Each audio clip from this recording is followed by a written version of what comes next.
Okay, so picture this, a place completely beyond our understanding, right?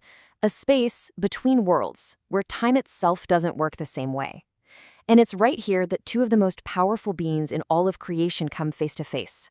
What they're about to discuss? Well, it questions everything we think we know about life, death, and free will. We're going to dive into a truly epic cosmic debate.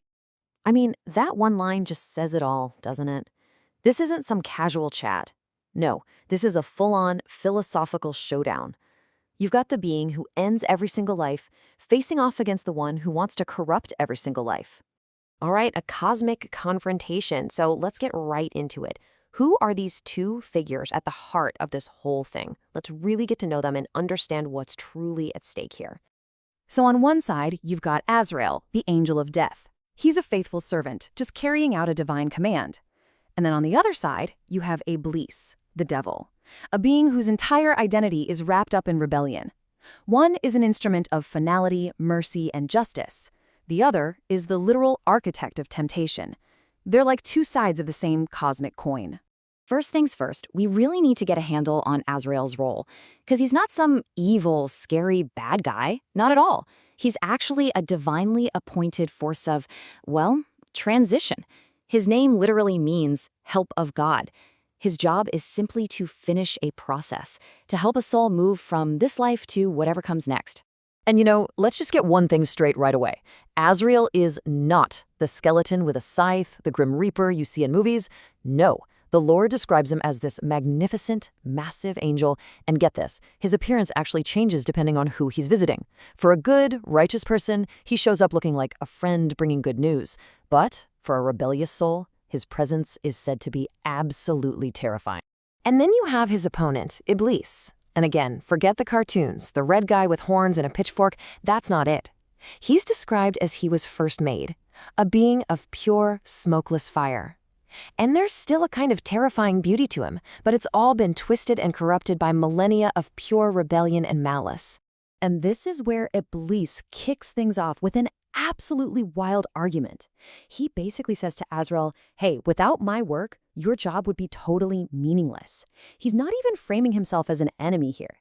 He's saying they're partners in this cosmic dance. Wow, that right there sets the stage for everything that's about to unfold. In that line, it leads us straight into their first big clash, the debate on free will. And believe me, this is where Iblis really goes on the offensive. I mean, what a question, right? Iblis is basically setting himself up as the champion of human choice.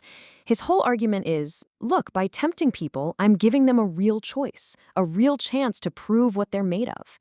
And he has the audacity to call that a form of honor. And just listen to how he frames this. He says, when I tempt them, they get to choose. They can resist me or they can give in. But then he turns to Azrael and says, but when you show up, there is no choice. He paints death as this act of pure force that just steamrolls human will. It's a really clever, really powerful accusation, you have to admit. But Azrael's comeback just completely flips the whole thing on its head. He says, I'm not ignoring their free will at all. I am acknowledging the completion of the test for which their free will was given. Think about that. Death isn't the end of choice. It's the final result of all their choices. His arrival is just the bell ringing, The test is over, and it's time to grade the papers. Okay, so after getting shut down on the whole free will argument, Iblis switches tactics. He goes for something even more fundamental, the question of justice. He's about to challenge whether this whole test is even fair to begin with. So now he starts pointing out all the inequalities in life. Some people are born rich, some poor, some are born into a family of believers, others aren't. And he asks, how can that possibly be a fair test? He's basically accusing the creator of stacking the deck from the very beginning. But Azrael has a completely different way of looking at it. He explains that what Iblis calls unfairness is actually just a perfectly customized test for each person. That wealthy person, their test is gratitude. The poor person, their test is patience. A long life can be a blessing with more time to repent, or it could be a curse with more time to sin. Every life, every single circumstance is its own unique spiritual trial. And this brings us right to the heart of the matter, the big question. The purpose of temptation. Okay, if life is a test, then why is Iblis even allowed to exist? Why does temptation get to be part of the equation? And Azrael's answer here, It's maybe the most profound line in this entire conversation. He says, because love without choice is meaningless, and faith without trial has no value. Wow. Think about it. God could have just made everyone like angels, forced to obey. But instead, humans got the honor of free will. And for that free will to mean anything, there has to be a real choice, a choice between good and evil. So Iblis, whether he likes it or not, serves a purpose. His temptation is the very thing that makes faith valuable. So Iblis, he knows he's losing the big philosophical argument, so he changes tactics again. He pivots to something deeply personal, something really painful. He brings it all down from the cosmic level to the human one and asks, so tell me, what are their last words when they finally realize their time is up? And Azrael's answer is just, it's both beautiful and completely heartbreaking. He says, the righteous, they welcome him like an old friend, bringing good news. But the majority, he says the majority all plead for more time. Not yet. I am not ready. Give me more time.